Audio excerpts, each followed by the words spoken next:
This episode contains discussion of childhood sexual abuse, physical and emotional violence, and addiction. Listener discretion is advised. Hey, Kendra. Hey, Angela, how are you doing today? I'm doing all right.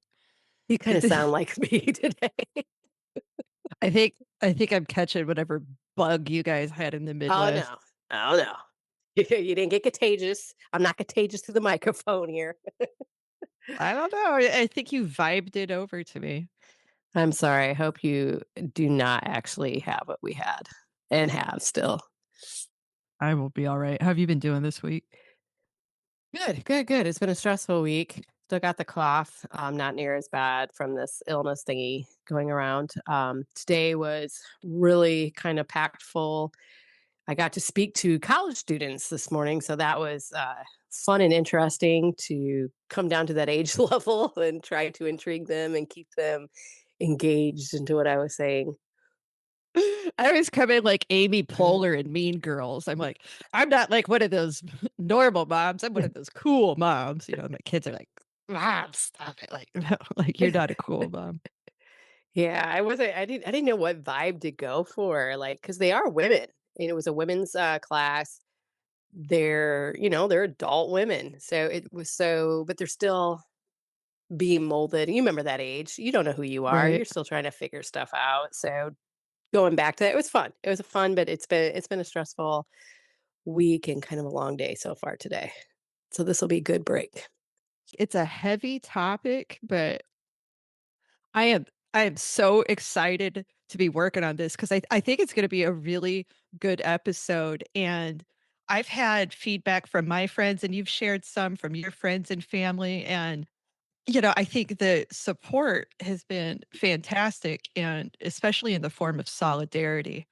And I wanted to highlight today that I do have people reaching out to me relating to me and you, and it's like our dynamic in our relationship, saying like, you could be me, Kendra's my sister, made over, but yeah, then they fall in the habit too of comparing trauma, and not in a mean way, but almost like they're minimizing their trauma, and saying, but we didn't go through what you and Kendra went through, or like we didn't have this, we didn't have that. And Kendra said it before, and I'll say it again, like, stop. like stop comparing trauma. I want to tell all of our listeners who, haven't been sharing this, because they think like it might not resonate with the person, or the situation doesn't apply exactly. Shame applies to everybody. And I think we're going to hit the nail on the head today. And this is the episode you're going to want to earmark. This is the episode you're going to share with your friends. And you know what? Like, we're going to go through the editing process later, and I'm going to listen back to this episode. And if it sucks, like this whole intro is going to be cut out, so like you're never going to know that I hyped it up so much. So if you're listening and this intro is still in it, like, we're really proud of this episode. You crack me up. Come on in and grab a seat. There's no better place to be. Two Midwestern Gen Xers emotionally stunted. Subtlety was not part of our upbringing. So here we are in all of our glory, country crocked. I can't believe it's not bettered.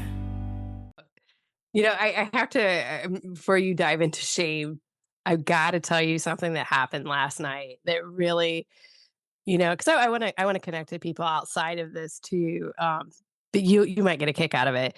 So you know how my mom is, and we've talked before, and how you and her do share. I am going to compare it. You guys share the similarity of laughing at the most stupidest stuff. Like Ernest goes to jail, or my mom likes Medea, just stuff that literally crawls underneath my skin.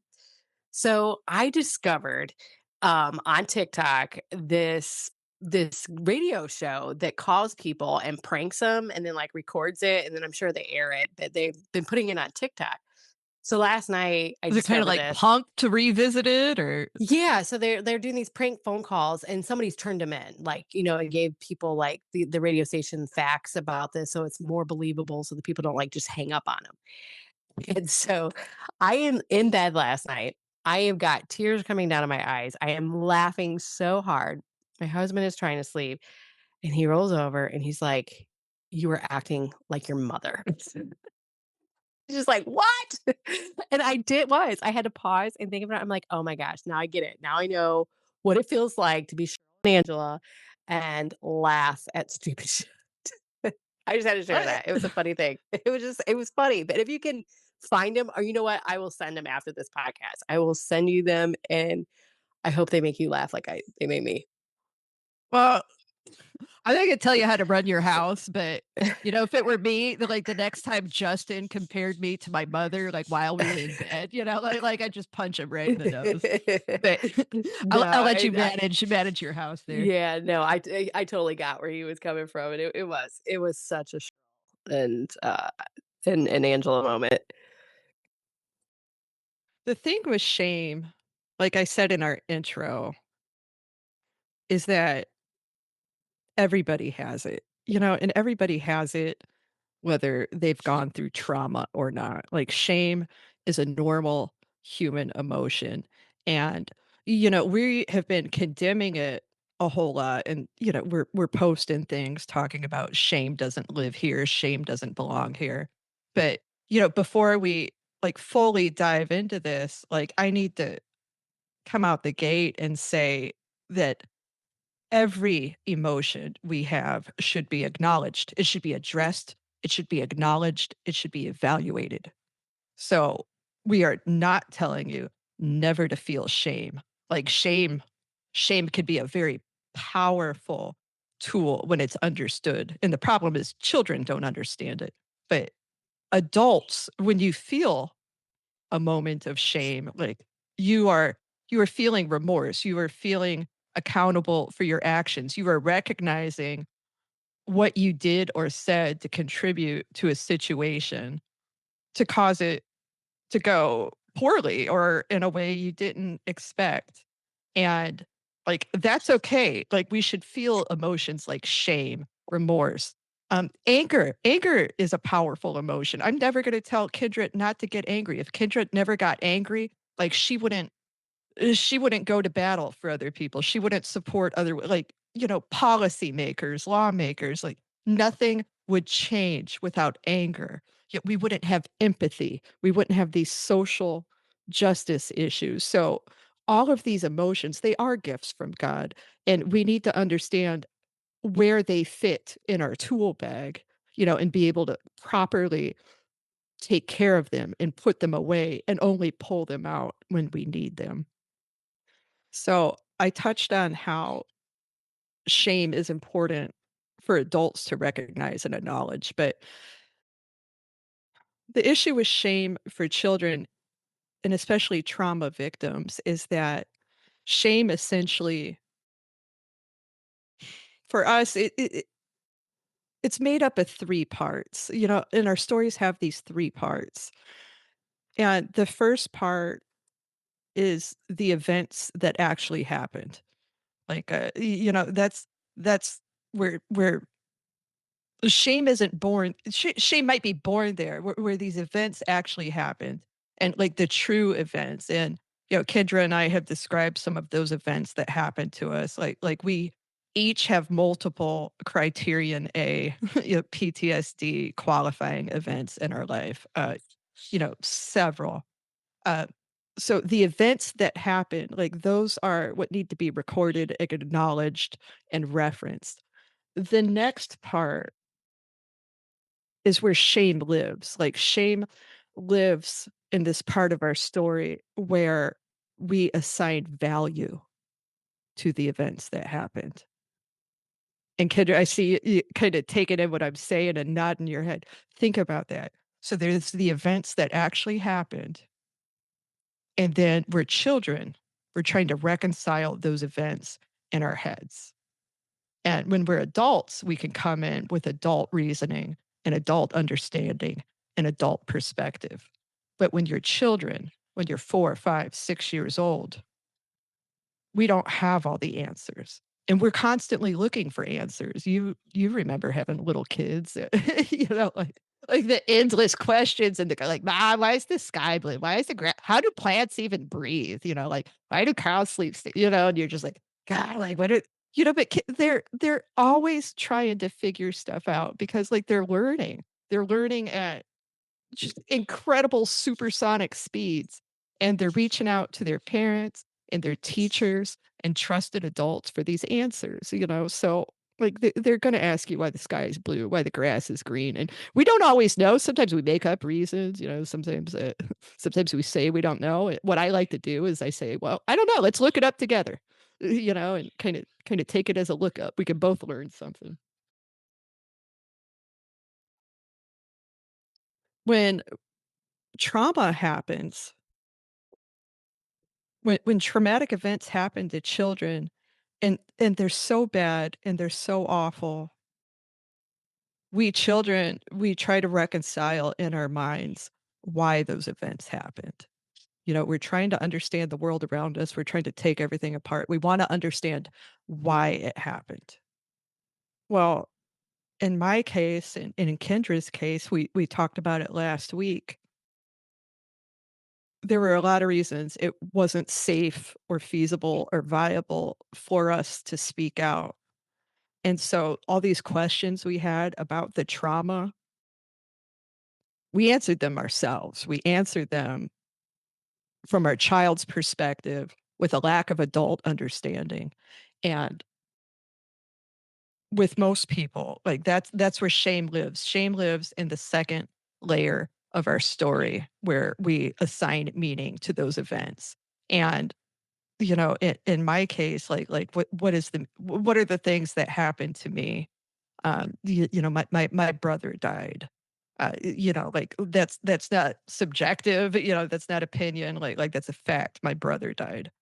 You know, another fact that my father repeatedly molested me. He repeatedly molested Kendra. He hurt so many children and other people that I know. And the answers that are around me are that dad is a good person. Dad works hard. People love dad. Dad is taking care of us. Dad is, those are the, so we're not asking the questions, but those are the answers we're getting kind of implicitly without asking. You know, like this is a person you trust. Like, so when we're trying to reconcile why did this happen, we answer it ourselves, you know. So, you know, I haven't I don't know that I ever tried to figure out like why my brother died. Like I didn't assign some sort of meaning to that, but I carried shame afterwards because my my parents mourned his death so much and I wasn't living up to that, you know. So you know, my answer for that shame was that you know, God made a mistake. God made a mistake in me, you know, when I assigned meaning to the molestation. You know, why did this happen to me? And, you know, that I've cycled through the answers like, well, you know, like dad's a good person, dad works hard, you know, mom's doing the best she can. You know, well, you know, the reason must be that I'm a piece of shit.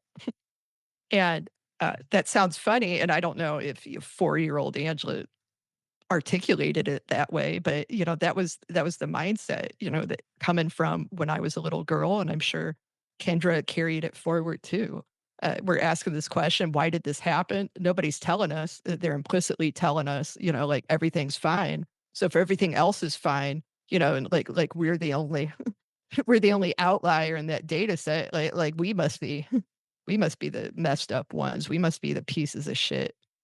And then we just carry that shame with us for the rest of our lives, like, and that shame lives unchecked in a dark place, you know, that doesn't get talked about and doesn't get examined. And the healing comes when you realize there's a third part to your story. And we talked about the first part is the events that actually happened. The second part is the meaning we assign to those events. Well, the third part, the healing part, you know, like the oasis we should all be crawling towards is coming back and auditing those events as an adult because you're not a kid anymore. You're not a child. You don't have a child's perspective. You're an adult. You've been educated. You've commiserated with other women, with other survivors. You you understand the world differently. So why wouldn't you come back to these events and re-examine them? Re-examine this shame that's driving our adult behaviors and really assess it. Um, we're so afraid to do that because we don't talk about our shame. We don't talk about the guilt. We don't talk about the remorse. And I'd like to go into why I feel so much shame. And I think, Kendra, I'd like to ask you, how did shame manifest for you as a child? Like what questions were you answering in yourself, and how did that affect the decisions you made? How did that affect your work? Or if that's a lot of topics, you can pick one to kind of jump, but I want to know, how did that shame manifest in you, and how did it drive your adult behaviors? Me, shame to me is like it's the base, it's the foundation of all the feelings. I won't, I mean, shame laid the foundation, but I think shame led to embarrassment. And then embarrassment goes into the next, whatever feeling. But as I grew up, for me, and as I came into adulthood, that shame that turned into embarrassment and then kind of turned into frustration with and blame. I really do believe they're all connected. Um, I blame myself. Like, how could I be so stupid? But you answered that already. We were kids. But at the same time, it's like, you ask yourself, well, why didn't I just tell more? Or why didn't I just come out and tell somebody else? Or why didn't I do this? And then you keep it down in you because of the embarrassment, because it is, I mean, shame and embarrassment go hand in hand. They're like friends. And for me, it ruined relationships because the minute I felt somebody was getting close enough to where I could feel vulnerable, I didn't want that to slip out what we went through because it's embarrassment at the time. I was so embarrassed by that. I ran a camp with an individual that I had met and had the same passions as myself. And we did a camp for sexually abused kids. And the whole time, no matter how close I got to the individual, no matter how close, people would pour their hearts out and their stories out, I never once told them mine. And I regret that now, but that's before healing came. And that's what shame did. That's what embarrassment did. It kept me from having genuine, real relationships to where it wasn't one-sided. Like I could hear and I could listen to a person that I would never ever let them in and see what I thought was just this ugliness that shame caused and the embarrassment that shame caused. So that's for me. That's how it affected me personally. And I know you're going to talk a little bit more on how it affected you and then how you are choosing to heal from it. And then I would like to talk about how I'm choosing to heal from it. All So, right. Angela, how did it affect you?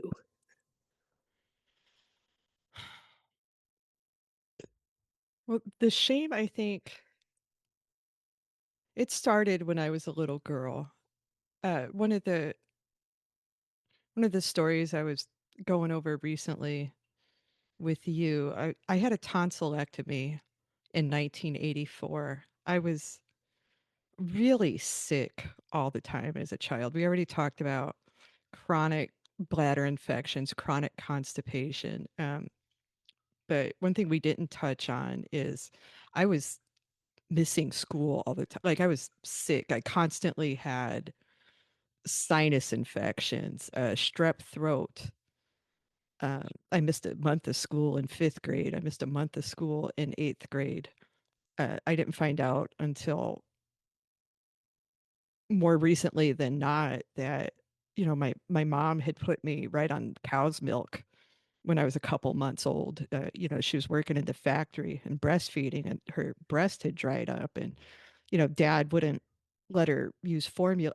I can't forget if I was allergic or it was too expensive, but formula and goat's milk weren't viable options, and they had me on cow's milk in a bottle, when I was just a couple months old. And then, kind of following through my childhood, my dad didn't allow my mother to take me to the doctor. And I don't know if it was money or if he was kind of squirrely after that pediatrician kind of, kind of gave him a heads up, or gave my mom a heads up on what was going on. But it was a big source of contention between my parents taking me to the doctor. And so I was always sick. And so it's hard to say whether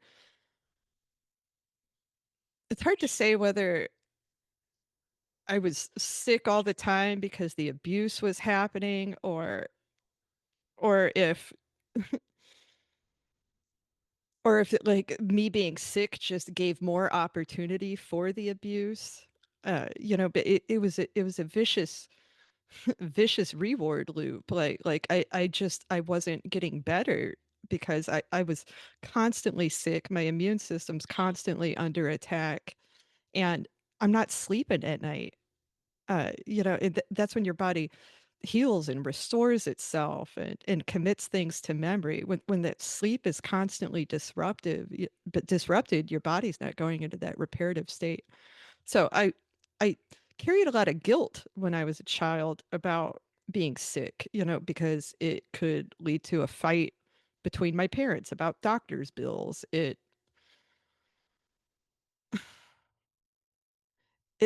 caused a lot of problems.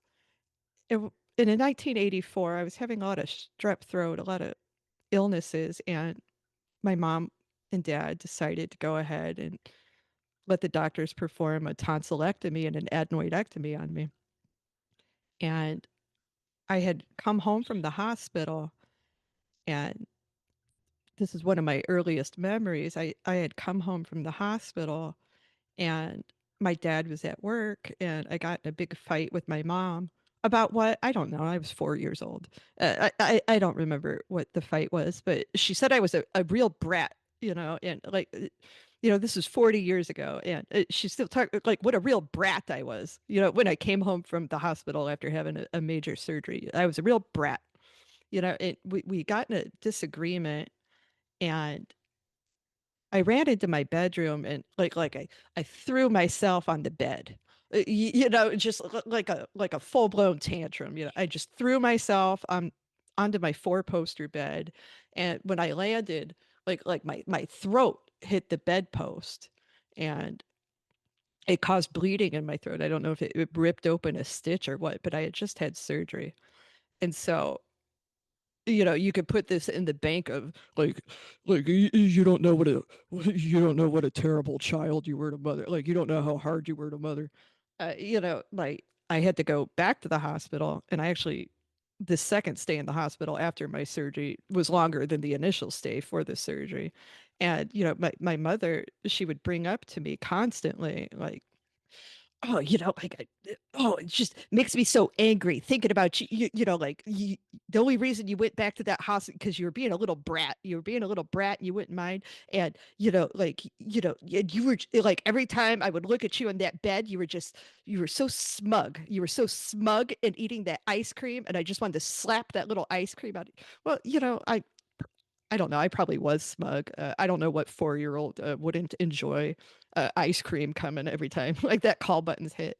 But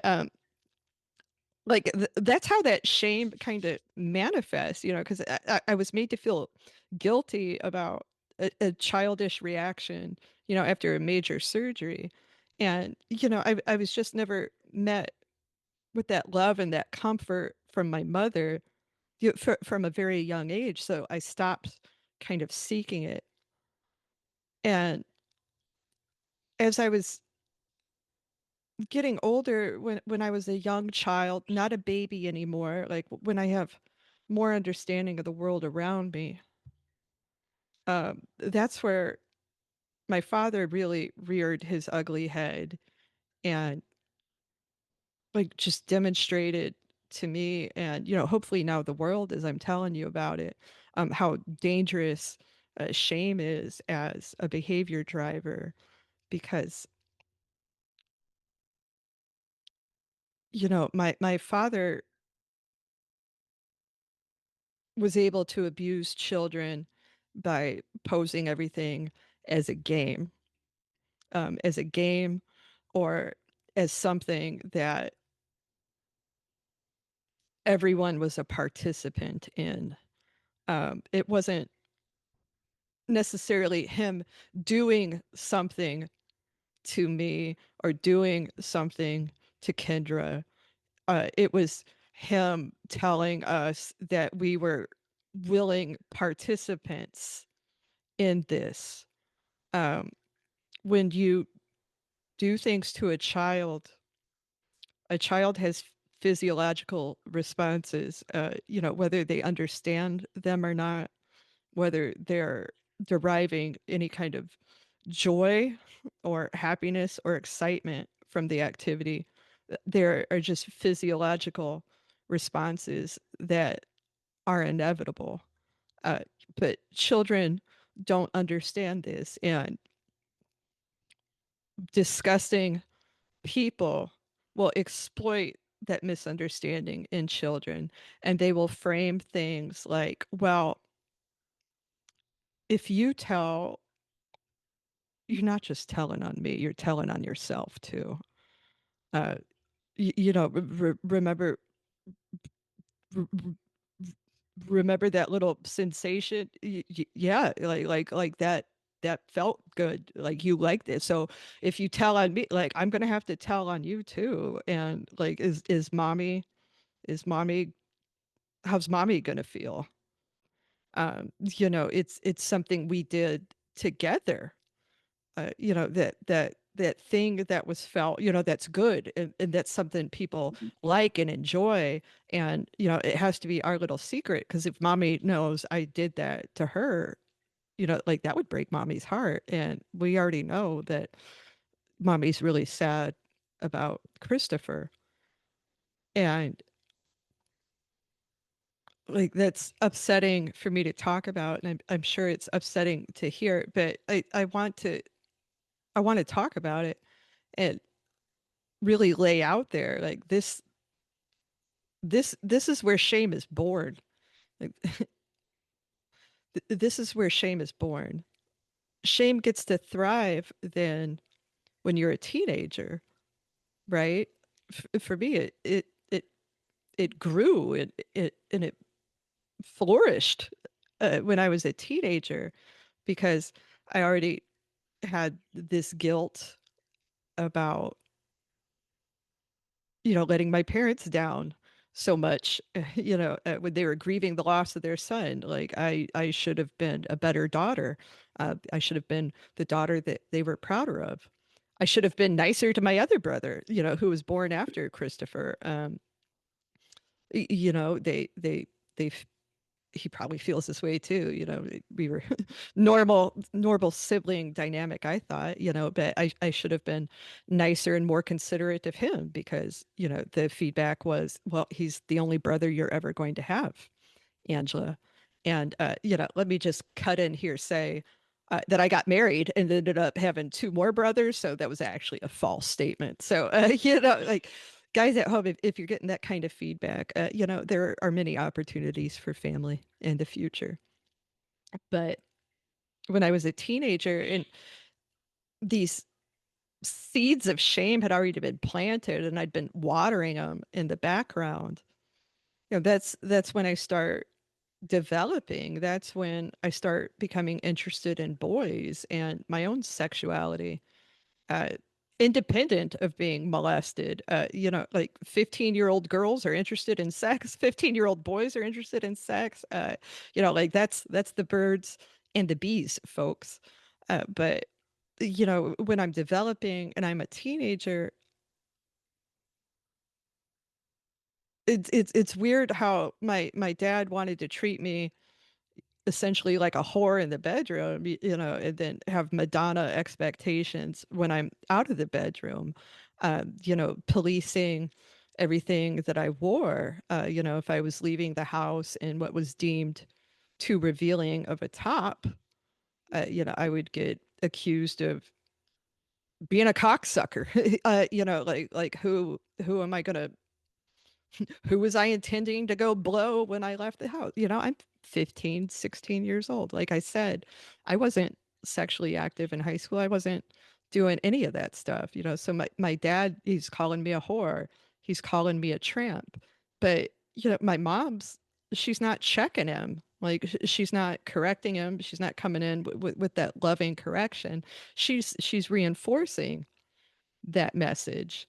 And she's kind of doing it in a different way.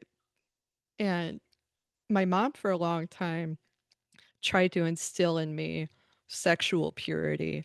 And I'm sure it was for all the best intentions, like I have wishes for my daughters, not explicitly to be sexually pure, but to be mindful and thoughtful in their decisions because, I I've led a single life. I've led a married life. I know like the emotional responsibility that comes with this activity, and those are the kinds of conversations I've had with my girls. Like you feel like you're ready for this.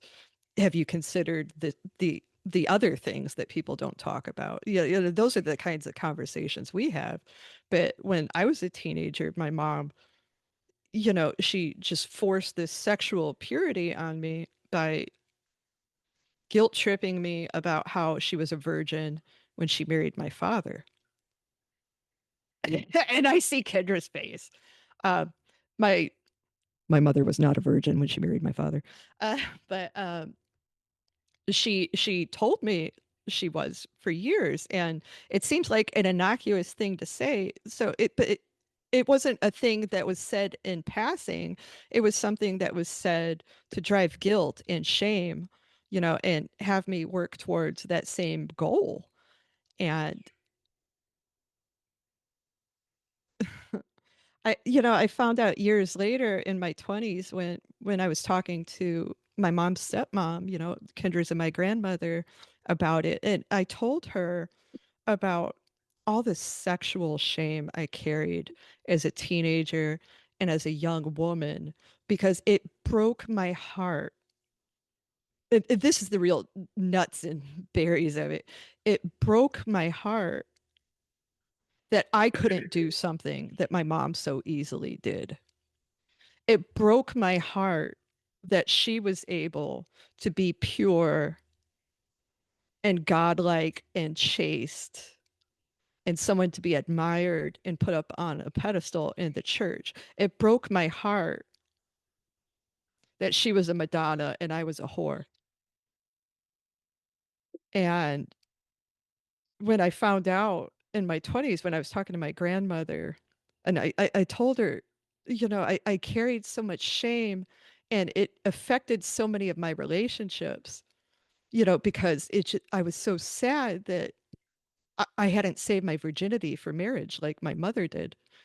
And, grandma just looked at me and she's like, she's like, your mom wasn't a virgin when she got married. She lived with so-and-so for 3 years. And I was like, what? She's like, yeah, she lived with so-and-so for 3 years. Like, I was like, man. So I talked to, I called mom up and I said, I was talking to grandma and, this is something that came up and I wanted to discuss it with you because um, it, it, it negatively affected my relationships in my 20s. It affected my self-worth, and then I found out that it wasn't even true. And she was like, I don't know what you're talking about. I said, were you a virgin when you got married? And she looked at me and she was like, no, I lived with so and so for 3 years. What'd you think we were doing? And she rolled her eyes at like the boomer eye roll, like, girl.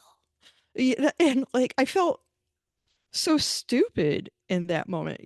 Like I felt stupid for letting these words affect me for 20 years. And then I felt stupid that when I confronted her with it, she basically called me a dumbass, like, like, like duh, like you believe that lie?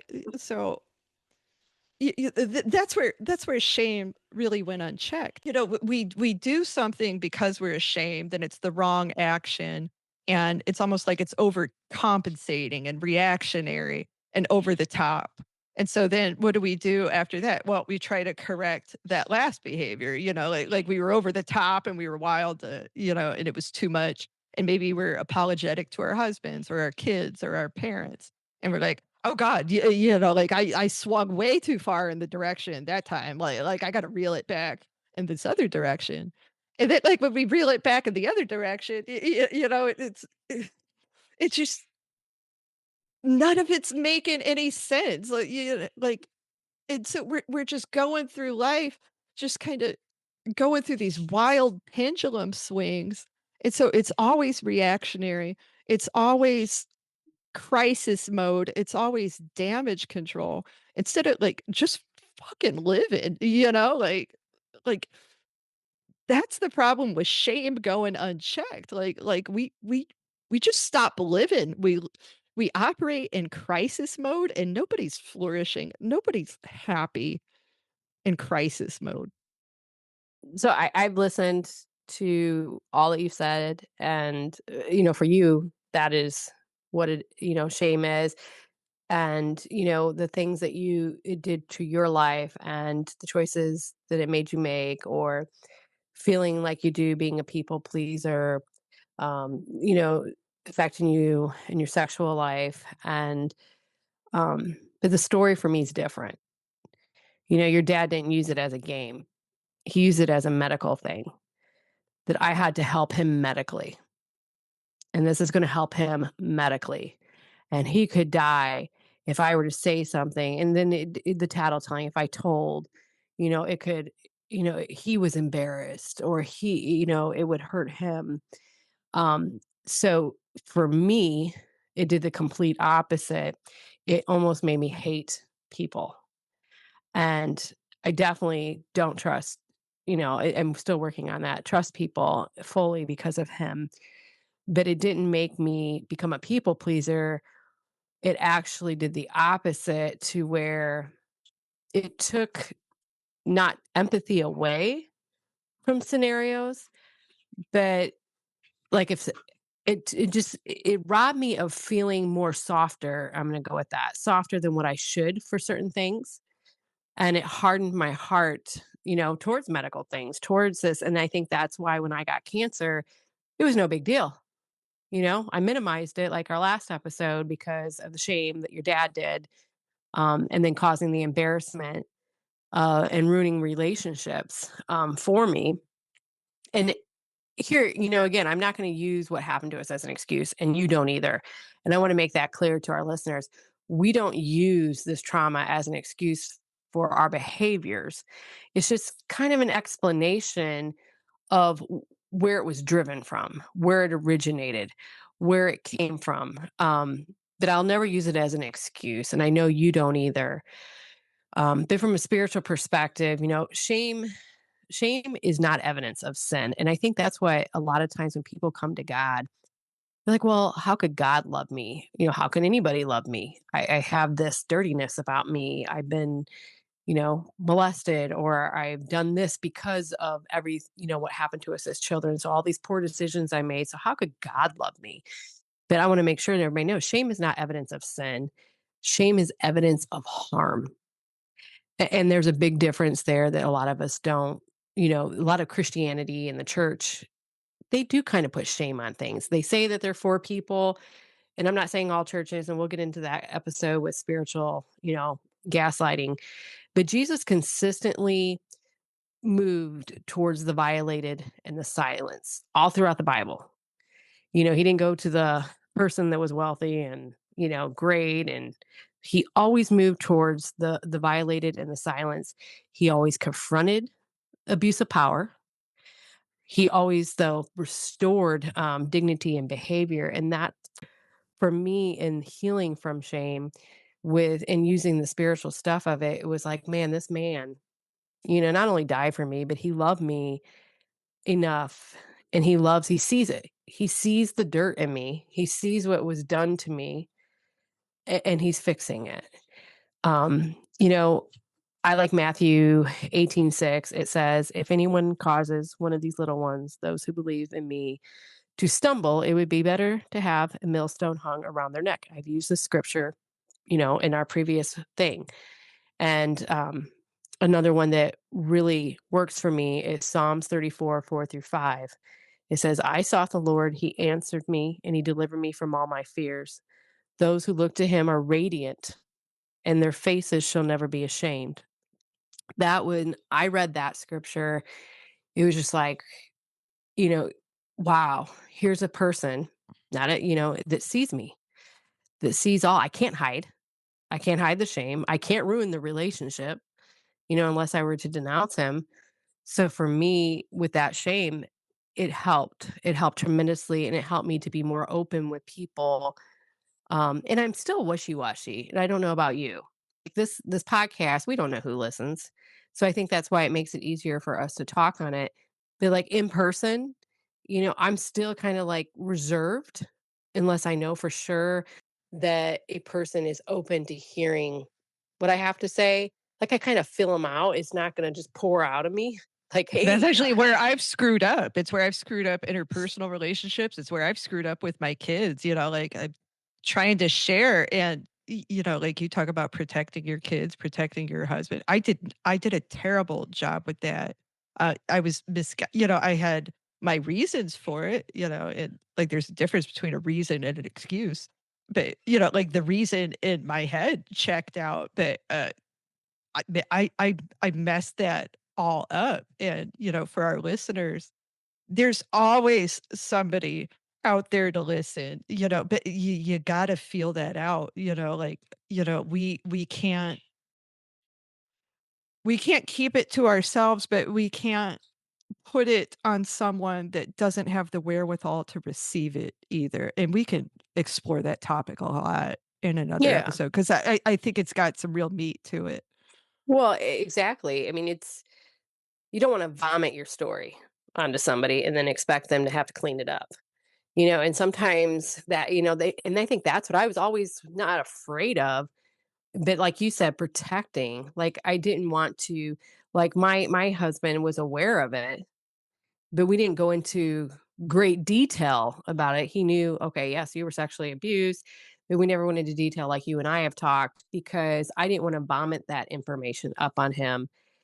And do you remember in grade school where if you vomited on the bus or you vomited in the aisle, you remember that stuff they would put on the powder Yeah. and how bad it smelled? That's kind of what we're doing when we do that to the people that we love. So then it causes us in return, and we should be able to have those conversations. And then it causes us in return to once again feel shame because we are not wanting to hurt this person. We're not wanting them to have to clean up our vomit. That's where it became difficult. And that's where I think I can't speak for you, Angela, but I can speak for myself. And that's why I became quiet and I didn't talk about it. And they never made me, they never, like my spouse never said, don't talk about it, never. And my kids, I never talked about it with them until they were older because they did need protected as children. They didn't deserve to carry anything you and I went through at a young age in their minds. And I wanted to wait till they were mature enough. And I know you do the same.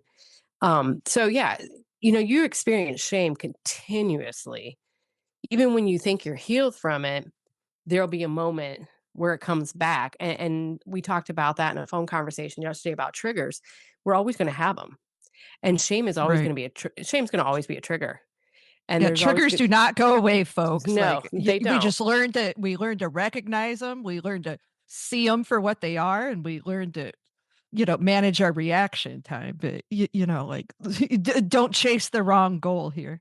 Exactly. Triggers don't go away. So shame is a trigger for us and it will always be. And it will always be for those. I mean, and you can have shame about anything. It doesn't just have to be sexual abuse.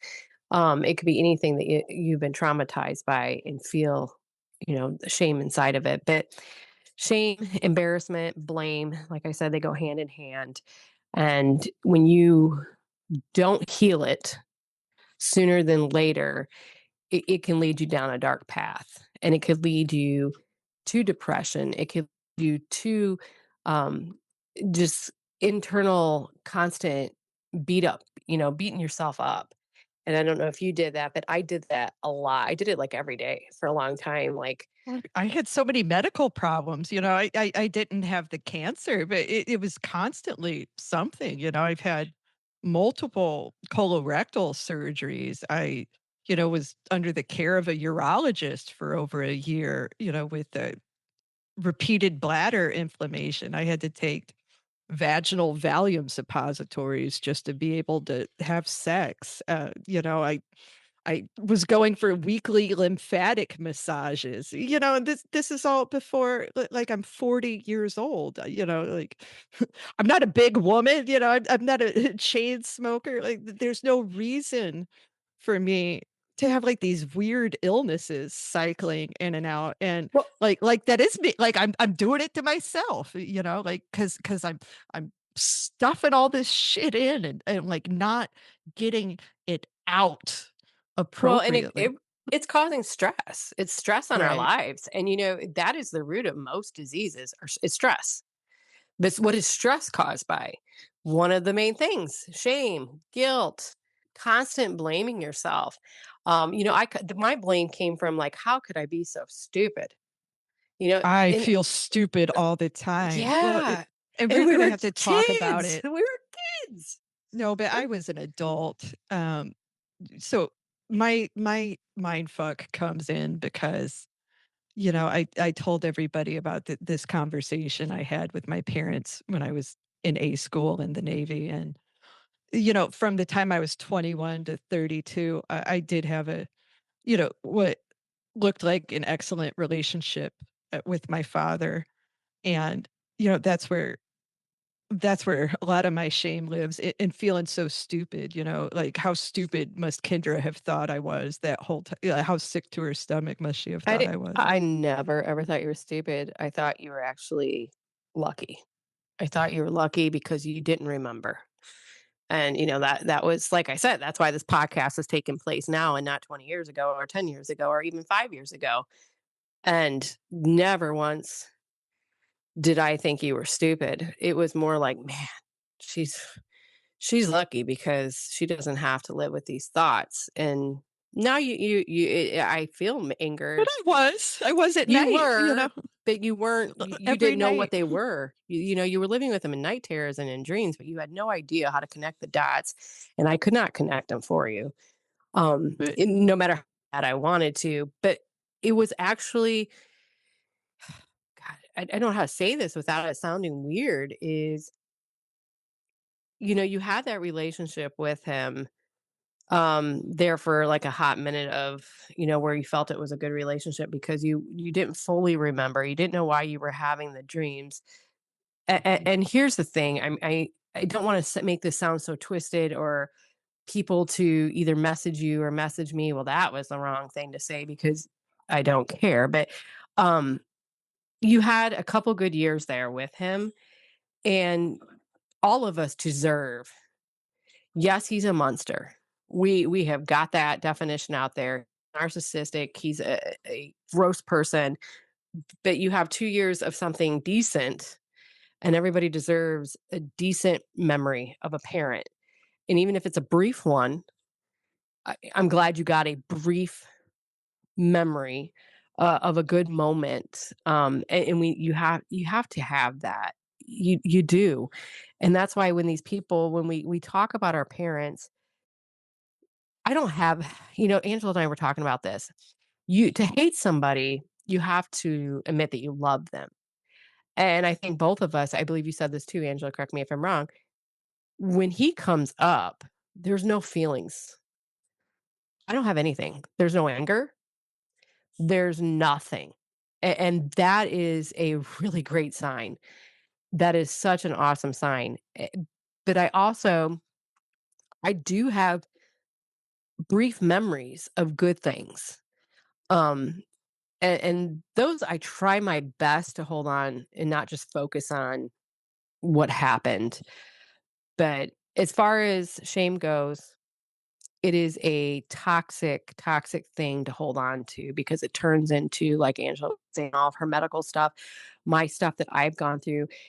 turns into stress, and it ultimately affects our health both physically and mentally, and it can destroy a person if you do not seek some form of healing, whether it is going to counseling, whether it is going to Christian counseling, or pouring your heart out to, whatever you choose to pour your heart out. For me, it's God.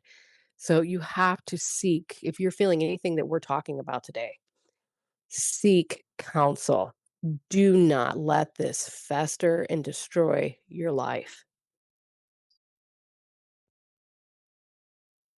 You know, I don't know if you feel like this at all, but I kind of even feel ashamed listening back to the first few episodes because I'm hearing myself describe my mother and I'm hearing myself describe my father.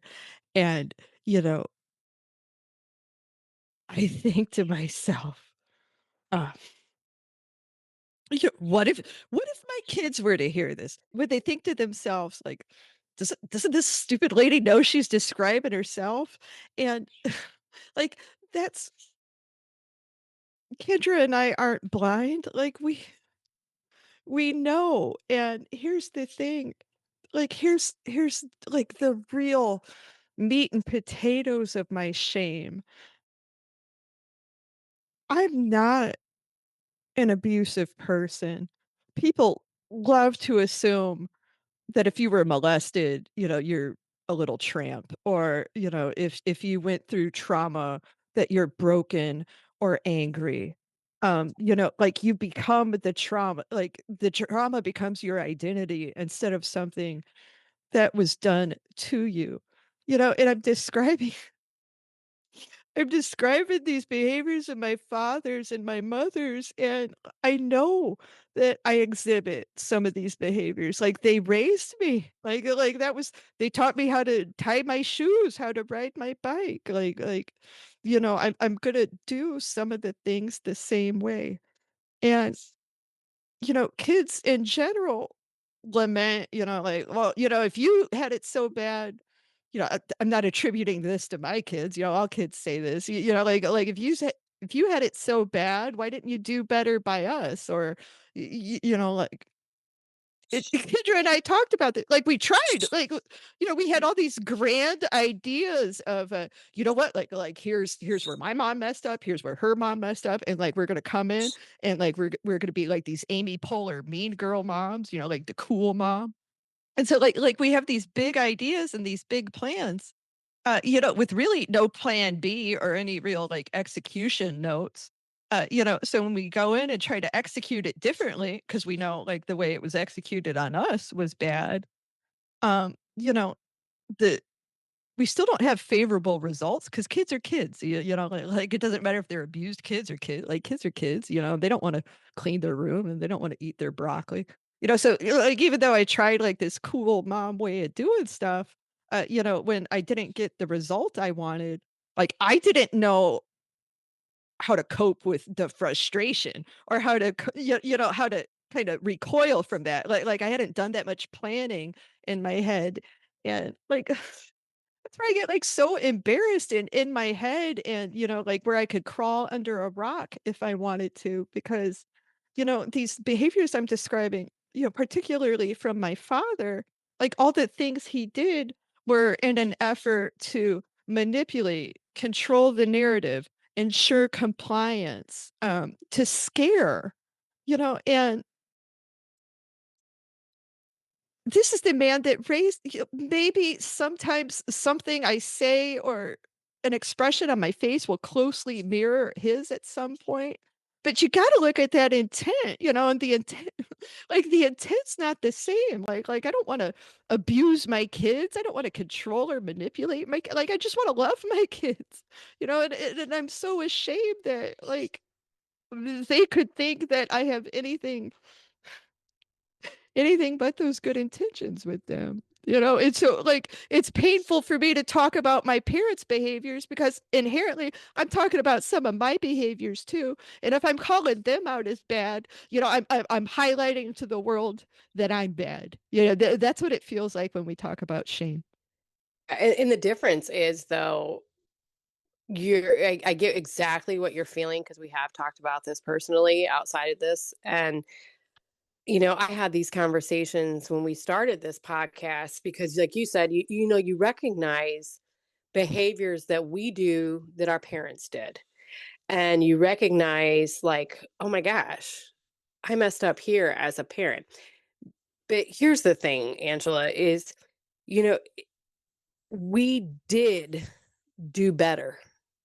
And that is what I choose to focus on. I had the conversations with my kids. I apologize. I own things.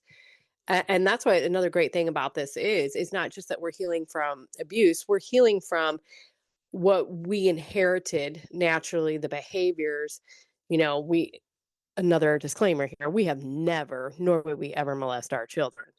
Um, our children have never experienced that, but they experienced frustration. They experienced the like not being able to, I call it count 1, 2, 3. It just went 1 to 10. And I remember my mom, I remember your mom, both of them were absolutely the same in that behavior where, not a lot of people know this. My mom had postpartum horribly.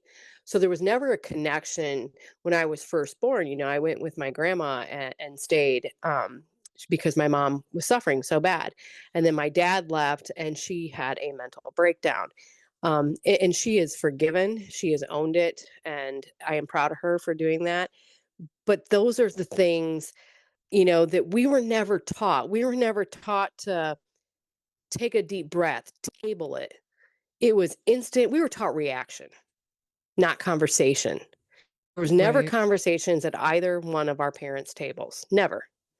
There was always reaction. Like there's no counting. It is just, this is how you react. And we carried that into our adulthood and into our mothering. But I'm not going to say I don't think we were not near as bad. I never beat my kids. I never pulled and dragged them across a floor. And these are things that we experienced because we experienced, even though we did do wrong, because we're not perfect, we're human, we did better. And like I told you, our kids, when they have their children, they're going to look at the things that we did. The difference is we've owned them, we've talked about them, we've apologized for them, we've asked for forgiveness from our children, we've given them their voice, but they're going to be better parents than we are. But guess what? They're going to mess up too. Right. And whatever they mess up on, their children are going to fix. And that's what you have to do. You have to keep fixing until it's, nothing's ever going to be perfect. We're not perfect. We're human. We have to keep try fixing. And you and I started that. We said it stops with us. This generational curse of whatever it is, it stops with us. And we did. It stopped with us. So take glorification, give God the glory in that, if you will. That is an amazing thing that we did. We stopped it. We stopped a lot of the trauma. Yes, we probably delivered some, but we stopped a lot of the trauma from getting to our children. We said, no, it stops here. So be proud of that. I couldn't save everybody. You saved yourself. And right now, that's the most important thing is to save yourself. How can you save anybody if you're not going to save yourself? How can I be a good mom to my kids now? And that's something I'll give you, I don't want to go into and rob them of their private conversations, but my kid said, he goes, I was grateful for your cancer. I was like, what? He goes, I was glad that you got cancer. He said, because whatever happened in that, we got our mom back and a different mom, not our mom back, but he said, we got a different mom. And it hurt me, but it corrected me, but it made me feel awesome because my kids look at the relationship we've had for the last, since he said, they were, the 5, 6, 7 years old. It's been amazing. He's like, sometimes you're overbearing, which, I'm a helicopter parent. I always have been. I'm just more of a helicopter parent now with a lot more love because I was able to face the stuff. And that's just it. I wasn't very loved her. I mean, I loved my kids, but it wasn't like the constant, "I'll pick you up, I'm gonna hold you," That's because all it I wanted to just do. Like, I tried to smother mine. yeah, and I told you it was the opposite for me in the stuff. I didn't want them to ever feel like I was just so scared. I was very so overly protective that it was almost suffocating. And I have backed off a lot in that way. I mean, I'm still a helicopter mom. They're adult children. I still but I am learning to back away. But it helped me when she said that. And Olivia too. She said, "Hey, you owned it." I just appreciate that.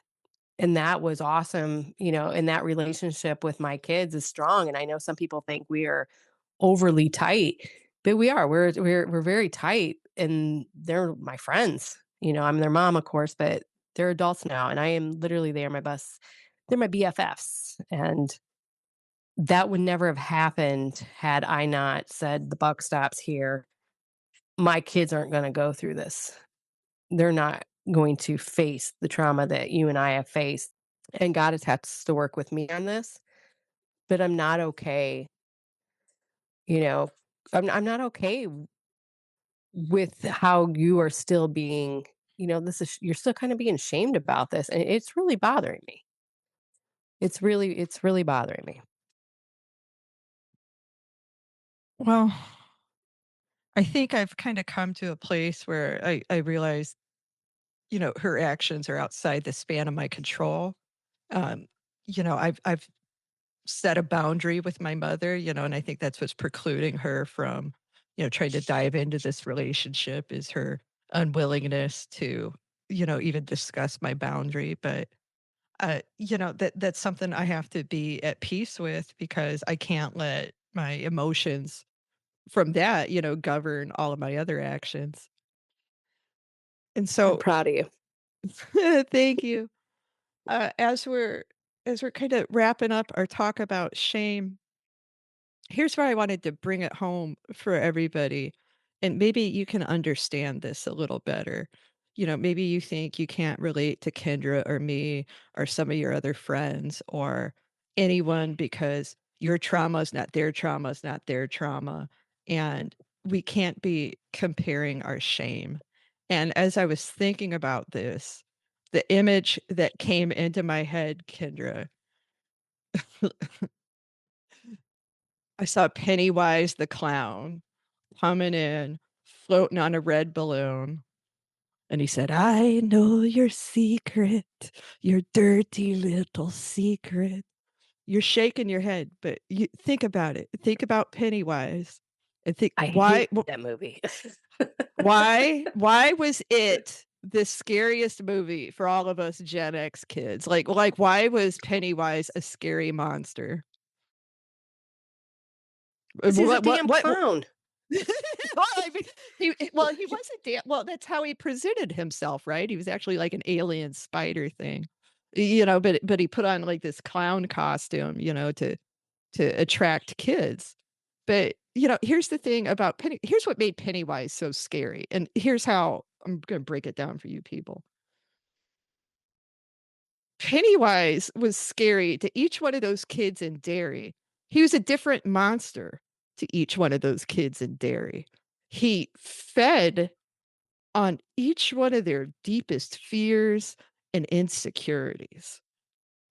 And he lived in the darkness. He lived unchecked. He had unregulated power because they were too ashamed to talk about it. Like Pennywise was messing with all of them, he was messing with Bill. Bill was guilty because he felt guilt because Georgie died. So Pennywise was messing with Bill about Georgie, or Beverly was being molested by her dad.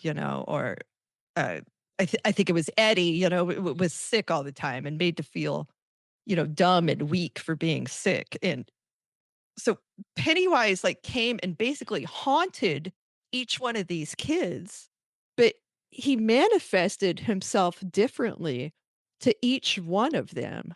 And so like all these kids in Derry, like they were all afraid of Pennywise. He was like a shitty, scary, terrible monster to each one of them, even though their trauma was all different. Like, none of those kids went through the same thing, but it didn't matter because Pennywise, like, fed on those fears and fed on those insecurities and just grew bigger and bigger and bigger in their heads. It almost like they gave him a godlike status, like he had unchecked power, like he was being obeyed. He was treated like he was omniscient. So now instead of letting like their true moral compasses guide their actions, that they're letting fear and shame drive their actions. Like this fear and shame becomes their new moral compass. And so, like, what happens at the end of this movie? Like how do they defeat Pennywise? They start talking about it. And that's where I think our moms are messing up. They're like, well, like we don't talk about it. Like, you don't need to talk about it. You don't need to bring this up. You don't live in the past. We have to. That's stage 3 of what I was talking about. Stage 1, the events that happen. Stage 2, the meaning we assign to those events as children. Well, now we're adults. Now we gotta come in stage 3 and do an audit and say, "That's bullshit, that's bullshit, that's bullshit. This can stay." And that's what those kids in Derry did. They started talking about their trauma. They revealed their trauma, and he was this big scary monster at the end, and he was trying to kill them all, and he was like, "I'm the eater of worlds," and they were and one of them says, "Well, how do you make something smaller?" Well, you make him think he is. And that's when, like, they all realize, like, this scary monster, like, has no power at all. He has no hold at all, and, like, they rally around this, and they just start pointing at him, and they're like, "You're just a fucking clown, you're just a clown, you're just a clown." And what does he do? He's like, and and maybe that's a funny image to have in your head, but think about that.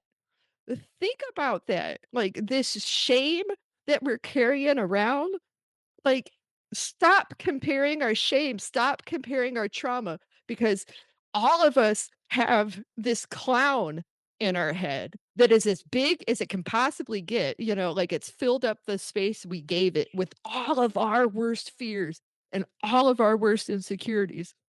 So my Pennywise isn't any different than Kendra's Pennywise, isn't any different than Justin's or Jimmy's. Like we all have this fucking clown, where if we talk about it as adults and peer check each other, Kendra can lean in and be like, "Yeah, man, like that's not real. That's just a clown." And that's what I want to encourage all of you guys to do. And what I want to close with is another prayer that I wrote. And this one's specifically targeted toward my mother.